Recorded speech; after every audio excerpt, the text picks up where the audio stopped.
Welcome to Thought Experiment Called Life. This is where unconventional thinkers and multi-passionate makers share their journey of creating meaningful lives, built on growth, creativity, and the courage to live on their own terms. I'm Greta, a musician, a martial artist, an herbalist, and a fellow traveler through this mystery we call life. Every other Tuesday, I bring you real conversations with rule breakers and path forgers. Subscribe on Substack for more resources, mindset, tools, and more. Hi friends, it's been a minute since I've done a solo episode. I wanted to take a minute to just talk about some things that were on my heart and on my mind. And I've been having so much fun doing the interviews. I hope you are enjoying them as well. I have a ton more in the queue, as they say. So that will be continuing moving forward. But today I wanted to talk about relationships and just some things. I'm not a relationship expert by any means, counselor, therapist, any of those things. But I am somebody who deeply loves love, has spent all of her adult life in a relationship, basically, and have learned a lot from that. And there's some things that I wanted to pass along in terms of, especially the codependent side of things. This is, again, if you have been here with me a little bit, this in particular is my personal experience. So I'm passing this along because I think that there's probably somebody out there who that might be the next little breadcrumb in your journey and hopefully help you find the next tool, resource, practitioner that will help you be able to find yourself in a relationship that you don't have to spend your life explaining your soul. You don't feel hard to love. These were things I didn't think were real until my now husband. We just got married this weekend. I didn't think any of these things were real, really, all my life. So I'm just going to share the things that help me be able to break that pattern, break that cycle. Again, this is just my personal experience, but I know how life-changing it was for me to have some of these realizations, to have some of this information. And I, of course, worked with my therapist to work through these things. So I, would have a new kind of understanding and then would work with my therapist to really integrate that understanding. So if you find something that is speaking to you and you're like, oh, okay, that's something I really, that really hit home for me. That really makes sense. And if you're not already working with a therapist, for sure, start that journey, especially if this is speaking to you, especially if you're finding yourself in the same kind of relationship dynamic over and over again, and it's very painful, then this is your sign to work with somebody, a professional who can really help you take those next steps so that you don't have to live your whole life that way. Let me start by saying anything I'm saying about relationships, it takes two people to be a part of that. So nothing I'm saying is meant to put blame on somebody else. I very much recognize my role in my past relationships. And it's not about they were like this and they did this wrong. I did things wrong. I was not in the best place either. It took me a lot of work to be able to show up as my real me in my now relationship. But that took a lot of work, and that took a lot of self-awareness, and it took a lot of me being able to, validate my experiences, but also call myself out on my own bullshit and my own patterns that were unhealthy. So that's a really, really big piece of this that I can't proceed without saying that. So, and I think in my scenario, it was, there's in past relationships, love there, but a very mismatched personality types, let's say attachment styles, which is, I'll start there. So I was realizing that I needed to make a change. I kept in my former life, basically, and essentially had a midlife crisis, let's say. So I was 38, I think. That's about as close as I can say that felt like, where I knew that the cycles that had been repeating were going to keep repeating, and I could see my life flashing before my eyes. And since I had spent so many years very sick in my 20s, and then just kind of being able to live life in my 30s, it was terrifying. It was terrifying to have that experience of oh, this is just going to keep repeating. And there was nothing that felt like it was moving forward in that sense. So just to give a little bit of that kind of context to where I was at personally. So I had spent already a lot of years just really doing a lot of the inner work to be able to figure out how to live life with a chronic illness, and not because it was something that would be part of life, right? But I didn't want to just walk around and just be I'm sick, I can't do these things, unless it was a day where I really couldn't do those things. But, I really did not want to let the rest of my life flash before my eyes. So I definitely spent a lot of time in introspection there. So needless to say, I, really really was realizing that something needed to change. And I was talking to a friend about it, a very unlikely friend who recommended a book called Attached by Amir Levine and somebody else, and I can't remember the name right now. Let me look it up. Okay, the book is Attached by Amir Levine and Rachel S.F. Heller. This book really, truly changed everything for me. I had heard of love languages, but I had never heard of attachment styles. And when I actually read the book and was really interested in the content, obviously, it gave me a whole new understanding of myself and how I was showing up in relationships and how my then partner was also showing up. And there was this mismatch.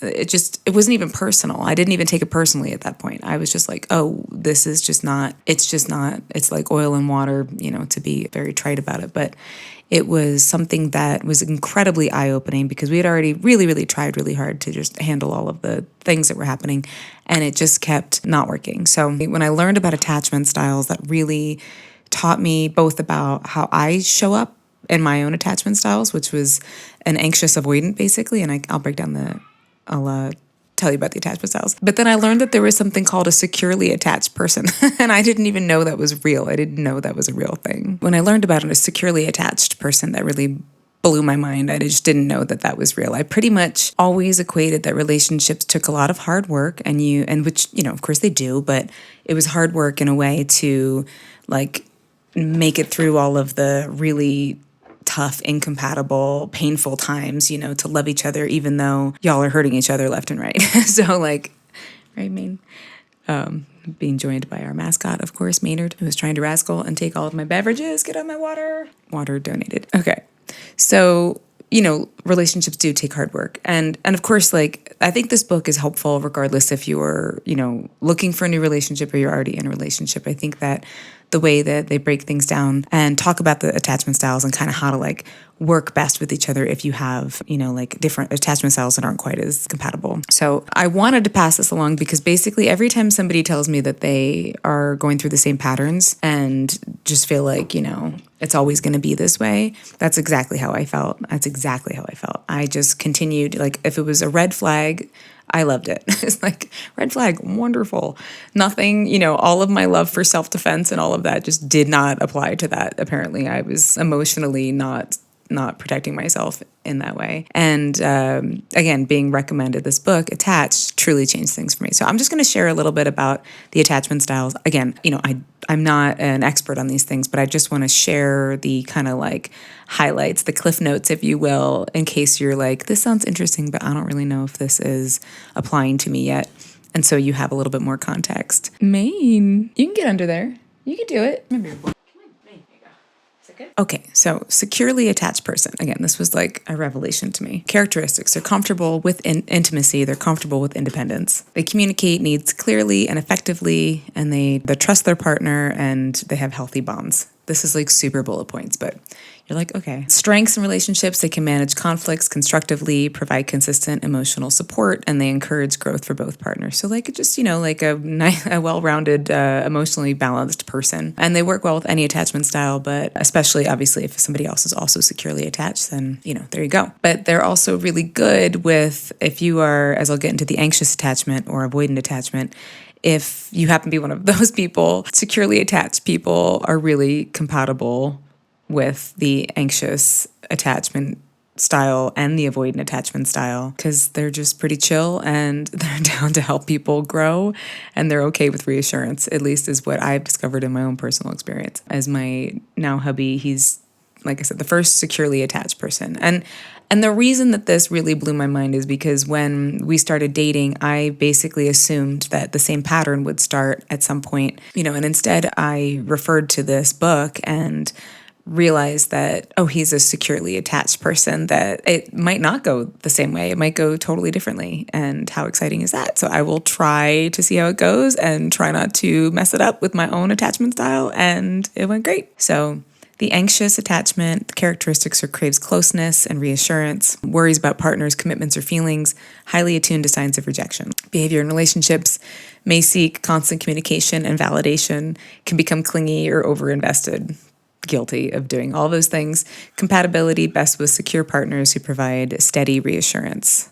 and less compatible with avoidant partners because this can trigger cycles of pursuit and withdrawal, which I'll talk about in a minute. So then the avoidant attachment style characteristics values independence and personal space, may fear being smothered or losing freedom, and tends to withdraw emotionally when stressed. Behavior in relationships, they can appear distant or emotionally unavailable. They may suppress or deny needs. And the compatibility works best with secure partners who respect space but offer emotional connection. And avoidant anxious pairings can create a push-pull cycle, which is stressful for both people. So I was pretty much always the anxious attached, and my partner would always be the avoidant attached. So it would create that dynamic. And that was really the part for me that took a lot of work to acknowledge my own anxious attachments, like why I feel that way and when these things come up and where is this coming from, and all of that is the part that I really addressed in therapy and still address in therapy. And I even have, there's also like kind of sometimes you could be an anxious and avoidant, and I for sure have experienced those things too.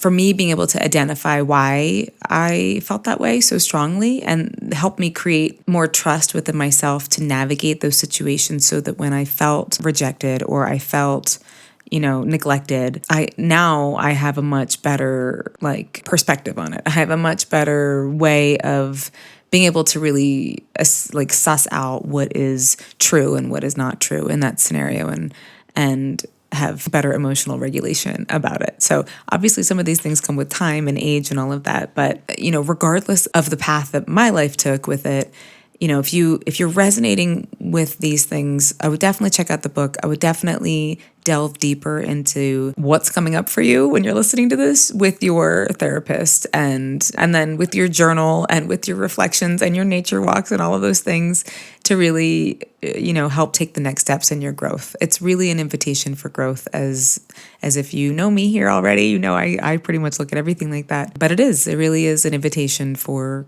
growth. And so it should be exciting in that sense, even if it's a bit daunting. You're like, God damn it, this is like a lot of new information of attachment styles and all of that. It hopefully will give you a nice little light ahead and a path. So that's something I would say. If you are either, single, looking, stressed out in your relationship, keep doing the same cycles, whatever, with your partner, and you guys love each other, but you're trying to figure it out and blah, blah, blah, and it's just like you're butting heads, definitely check this book out and definitely look more into this realm of work in general. I think Love Languages did a really beautiful job for so many, and I think this is kind of another piece of that that's really, really important. So that's something I talk about all the time. If you're a friend of mine, if we're happen to be in conversation, I'm like, you should read this book, especially if you're in one of those scenarios, because I think that if we can, have more self-awareness about and more just awareness about how we show up, how the other person shows up, and take a bit of the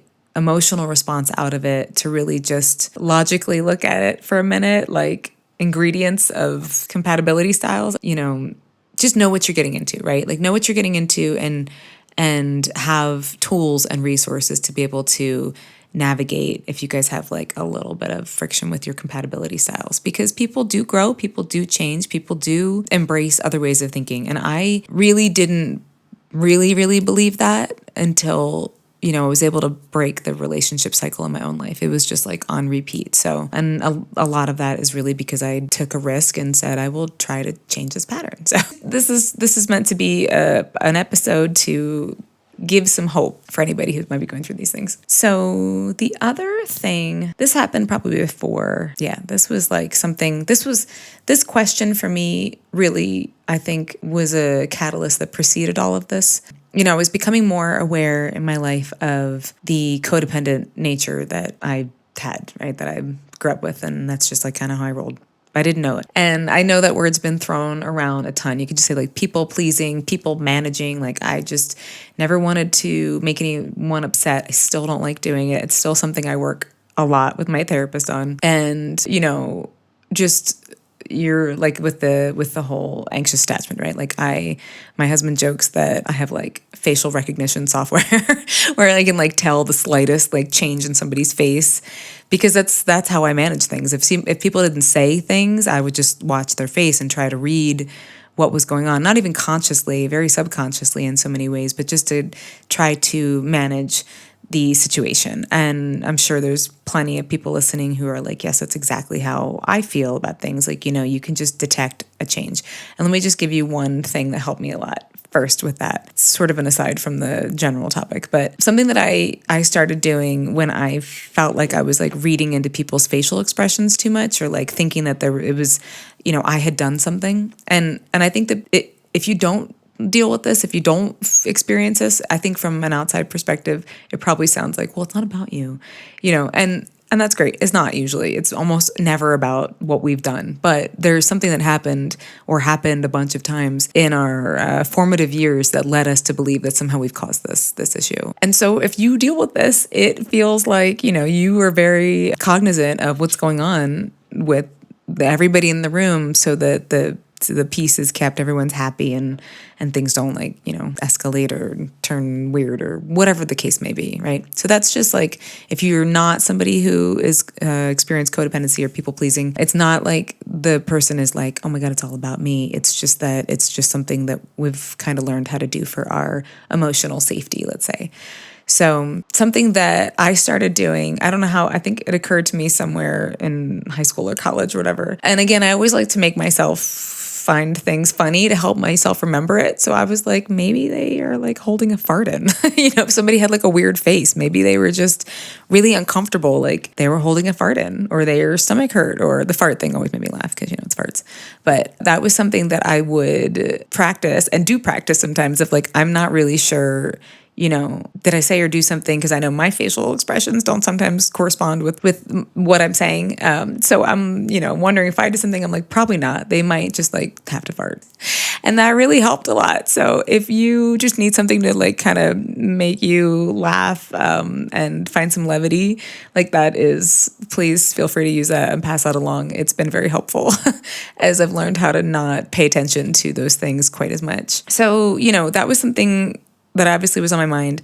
And I used to listen to this lady. I love her. She's wonderful. Her name is Lisa A. Romano, and does all of these YouTube videos as like a life coach and everything for people recovering from narcissistic abuse and codependency. And I would listen to her anytime I felt like this is when I had parted from my relationship. And anytime I felt like I was going to go back or, slip back into like thoughts that made me feel like, oh no, I've done something, I like made a mistake or whatever, I would listen to her podcast, and just her talking about everything that she talks about in terms of codependency and narcissism really helped me be able to stay to my path and help me stay true to myself.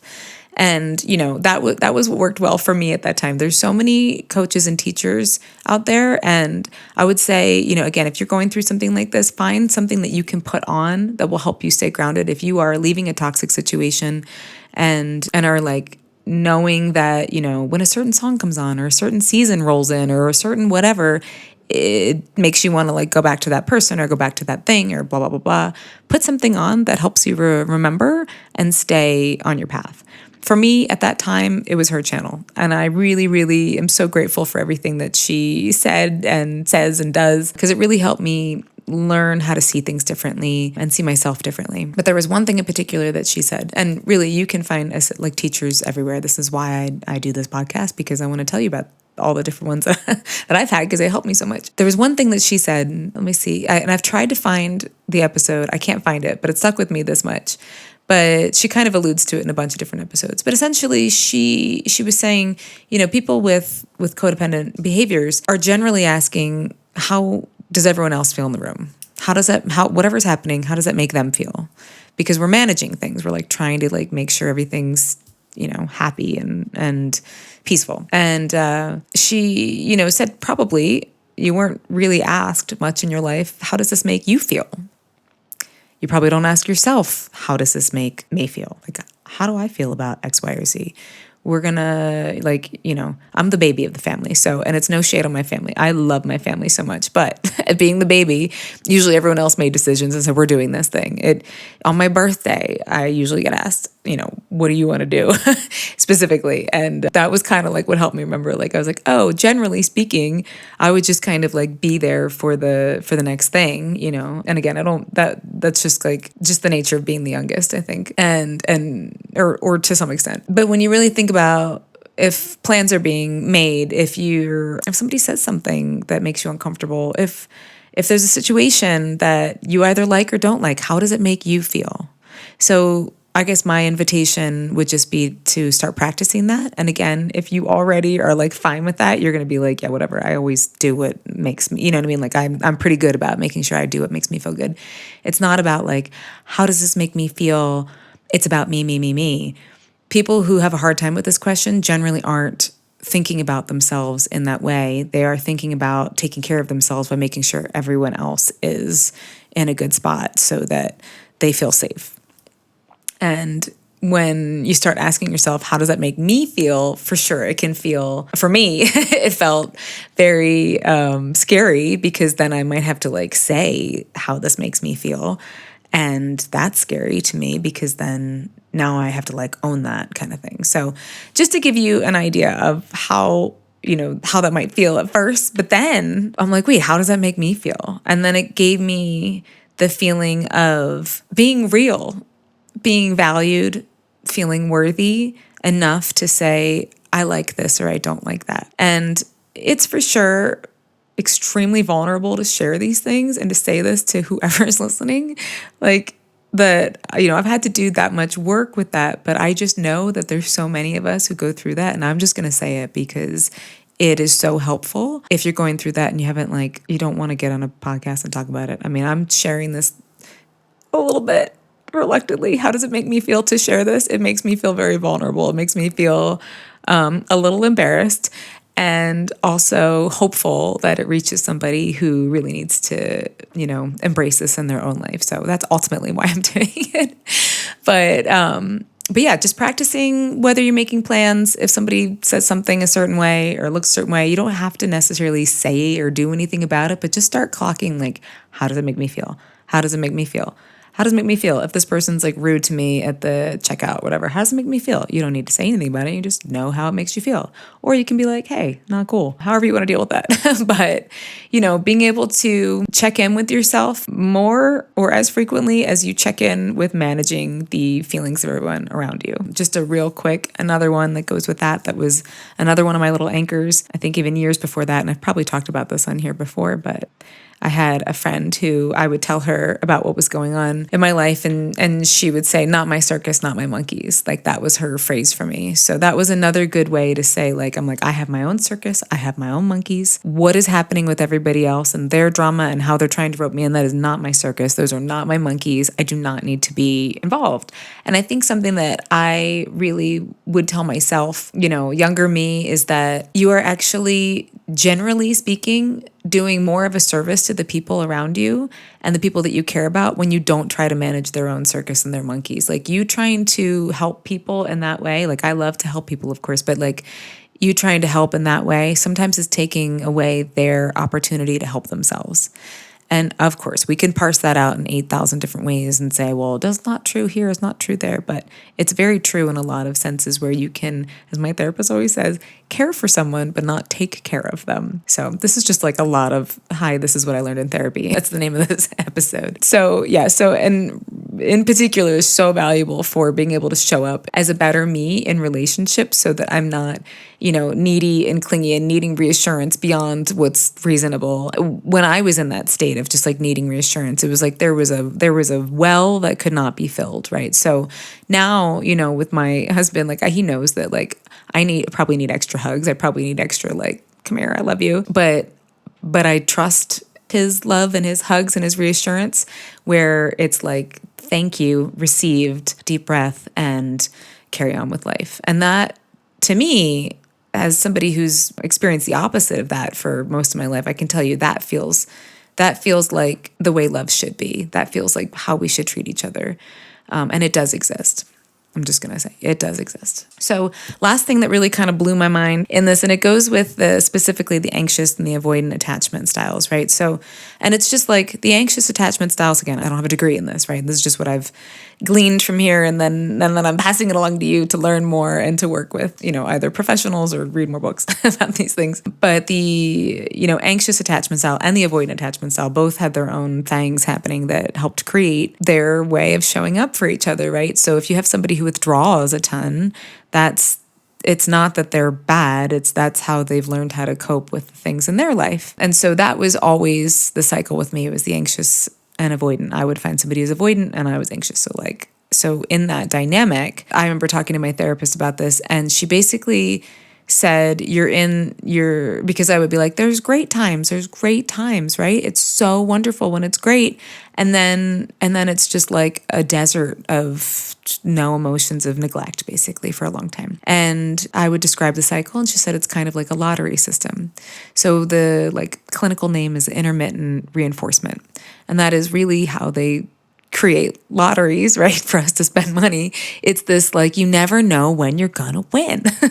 You never know. Play the game, play to win. So you play the love game. You put yourself out there. You go, okay, we connected. It was wonderful. It was a great weekend or whatever. It was a great day. It was a great dinner. They looked at me and they looked like they loved me. They said a wonderful thing. And then the next 6 times you try to interact, you think that it's going to be wonderful, but then it's not, it's crickets. You're getting mixed signals. You're not getting connected with in the way that feels good and loving. And again, that person might not mean it that way. So if you're with somebody, if you're married, or if you're in a relationship where it's like that, you can work with those things. It might not mean that they're being avoidant on purpose. That's just kind of how they roll, right? So being able to find a way to communicate and to find some middle ground there is possible.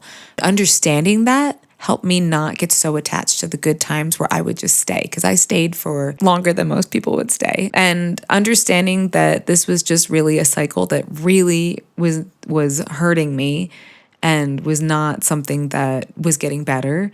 And it did not make me feel good. We're going back to, how does it make me feel? It made me feel horrible. I will just leave it at that. And understanding that was a cycle, and you will see that cycle escalated from your kind of just toxic relationship all the way to very abusive relationship. If you look at the cycles for abuse, it's literally that. It's this honeymoon period, and then you're just desert period, and then there's explosions and things, and then you come back to that honeymoon period, and it's around and around and around. So understanding that there could be a lottery type system happening, and that's something, if that's ringing true to you, to just again examine that a bit and work with a therapist. This is my therapy pitch for you.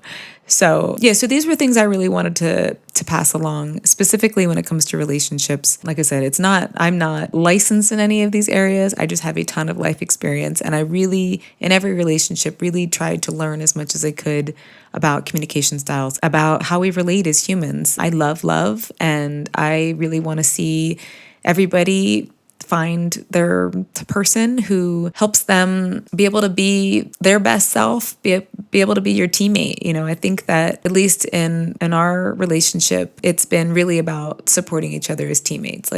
We're on the same team. And I hope that you're able to find that, or that you already are experiencing that. And please, share whatever you would like to in regards to that, because I think that we have such a jacked version of what love and relationships are supposed to look like due to our entertainment, which it is very entertaining.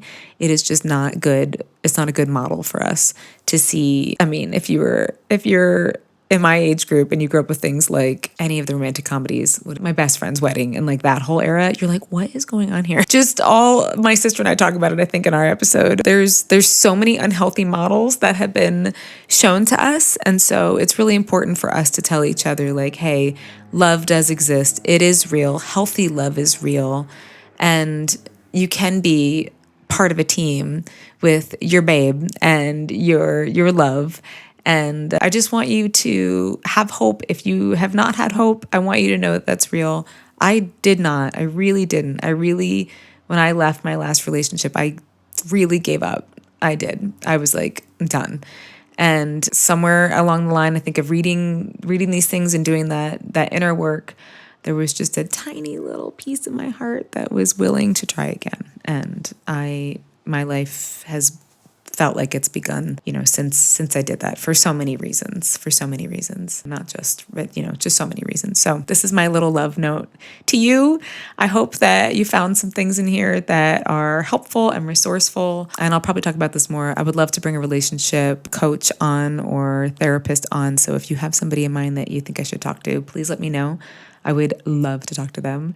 So I hope this finds you well, and I will see you on the next episode. Oh, and I always forget, if you are enjoying these, please subscribe, please like and comment. It really does help a lot. I really do want to share this with whoever needs to hear it. So if you think if somebody needs to hear it, please pass it along. But yeah, your comments and likes and shares really means a lot. This is a journey of my heart and wanting to connect with your heart. So I hope you feel the love. Thank you. It feels like home inside your arms, inside your